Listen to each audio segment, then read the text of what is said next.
Hi friends, இங்கிலீஷில் இன்றைக்கி நம்ம பார்க்க போகிற டாபிக் டென்ஸ். இங்கிலீஷோட ரொம்ப பேசிக் கிராமர் இந்த டென்ஸ் தான். டென்ஸ் இல்லாமல் எந்த கொஷின் பேப்பர்லேயுமே கிராமர் கேட்க மாட்டாங்க. ஸோ கான்செப்ட் கிளியராக புரிஞ்சுக்கிட்டிங்கன்னா உங்களுக்கு எக்ஸாம் பாயிண்ட் ஆஃப் வியூ மட்டும் கிடையாது, நீங்கள் ஃப்ளூயண்ட்டாக பேசணும்னு நினைக்கும் போதும் இந்த டென்ஸ் உங்களுக்கு ஹெல்ப்ஃபுல்லாக இருக்கும். டென்ஸ்னால் என்ன?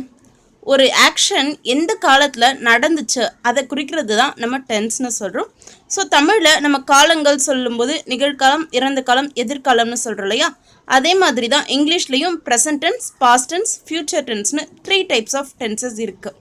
இந்த 3 டைப்ஸ் மட்டும் தானான்னு கேட்கலாம். இல்லை, இதில் இன்னும் கொஞ்சம் கிளாஸிஃபிகேஷன்ஸ் இருக்குது.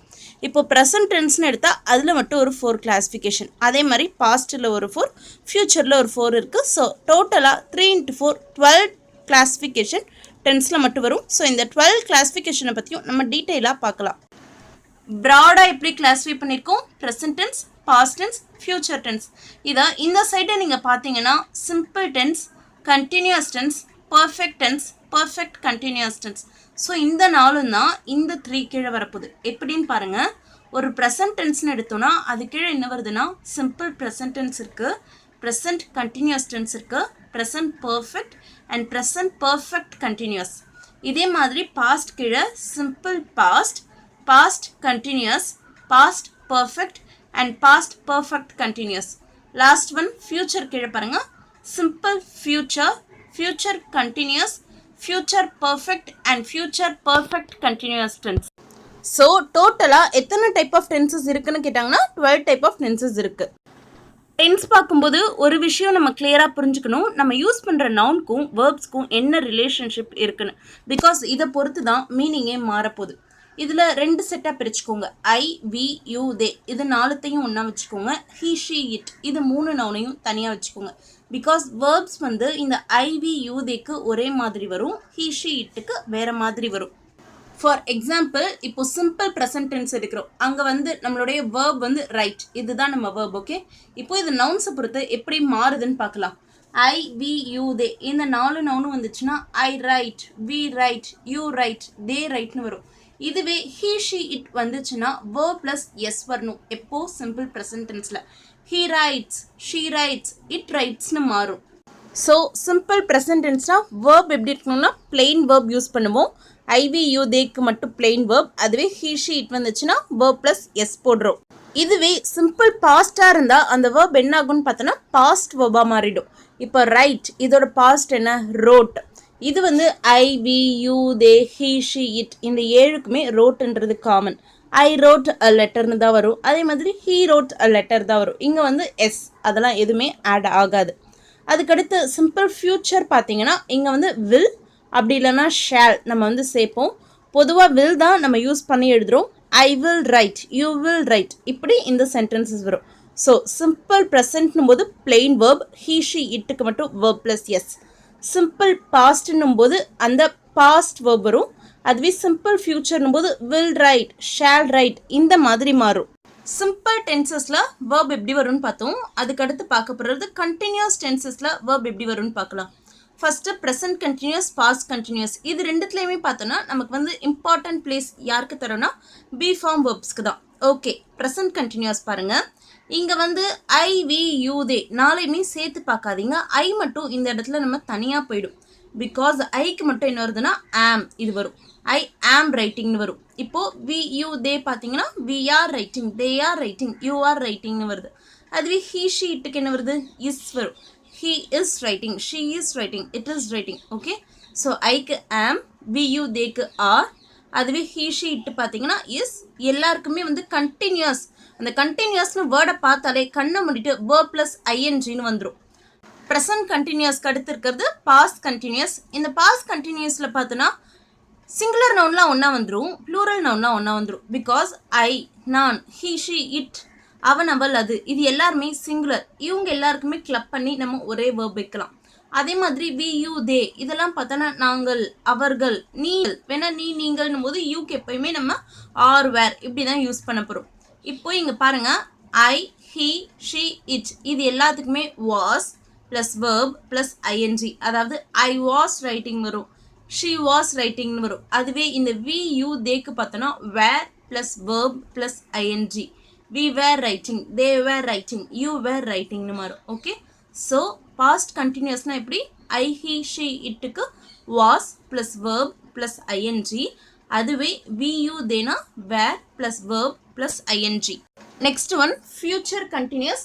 ஃபியூச்சர்னு வந்துட்டாலே எல்லாருமே ஒன்றா சேர்ந்துருவாங்க. அப்போது இந்த I, we, you, they, he, she, it எல்லாருக்குமே சேர்த்து என்னென்னா will be plus verb plus ing.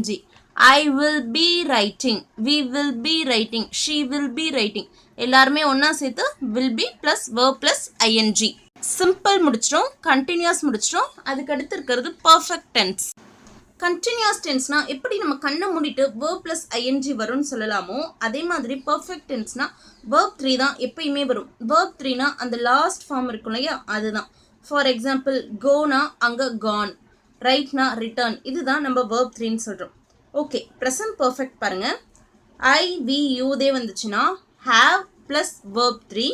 அதுவே he, she, it வந்துச்சுன்னா has plus verb 3. I have written a letter, we have written a letter. இதுவே he, she, it எடுத்தோன்னா he has written a letterனு வரும். So present பர்ஃபெக்டில் I, we, you, theyக்கு have plus verb 3, he, she, itக்கு has plus verb 3.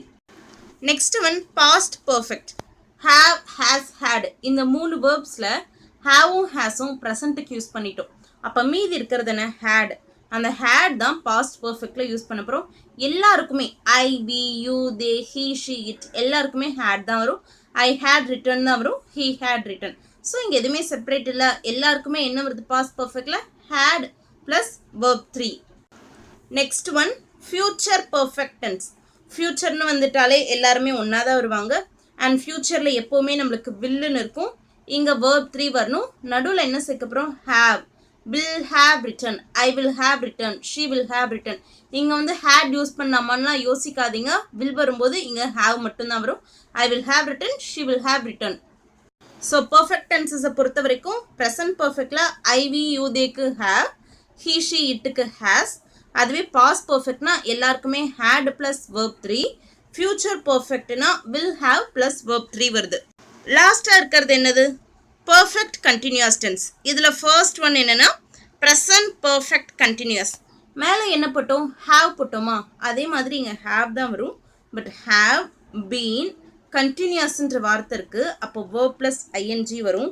So I have been writing a letter, we have been writing a letterனு வரும். ஸோ நல்லா ஞாபகம் வச்சுக்கோங்க, ப்ரெசன்ட் பர்ஃபெக்டில் I, we, you, theyக்கு have been plus verb plus ing. இதுவே he, she, it எடுத்தோன்னா has been plus verb plus ing. Okay, he has been writing a letter அந்த மாதிரி வரும். Next past perfect continuous.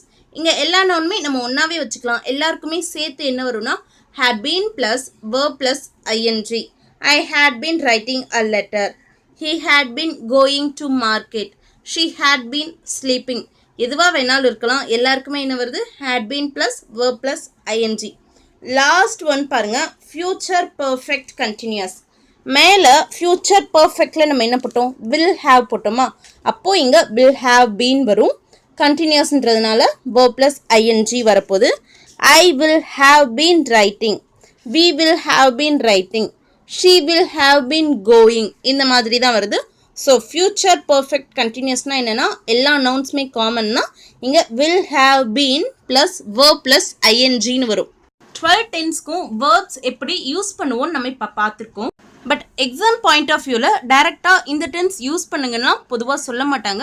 ஒரு சென்டென்ஸ் கொடுத்துட்டு use a proper verb, use a proper சென்டென்ஸ்னு கொடுத்துருவாங்க. அப்போது எந்த டென்ஸ் எங்கே யூஸ் பண்ணணும்னு நம்மளுக்கு தெரிஞ்சால் தான் அங்கே கரெக்டாக யூஸ் பண்ண முடியும். ஸோ டென்ஸ்னு வரும்போது எந்தெந்த டென்ஸ்க்கு verb எப்படி யூஸ் பண்ணணுன்றது பேசிக். அதனால் இந்த 12 டைப்ஸும் நல்லா கொஞ்சம் சென்டென்சஸ் எடுத்து ப்ராக்டிஸ் பண்ணுங்கள். நம்ம அடுத்த வீடியோவில் எந்த டென்ஸில் எப்படி யூஸ் பண்ணணும், எப்போ வரும்ன்றதை தெளிவாக பார்க்கலாம். அண்ட் இந்த 4 கொஷின்ஸ்க்கும் நீங்கள் என்ன ஆன்சர் கெஸ் பண்ணுறீங்களோ அதையும் கமெண்ட்டில் போடுங்க.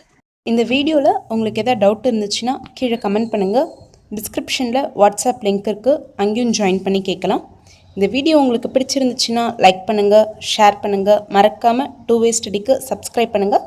வீடியோஸோட உடனடி அப்டேட்ஸ்க்கு இந்த பெல் சிம்பிளை கிளிக் பண்ணுங்கள். தேங்க்யூ.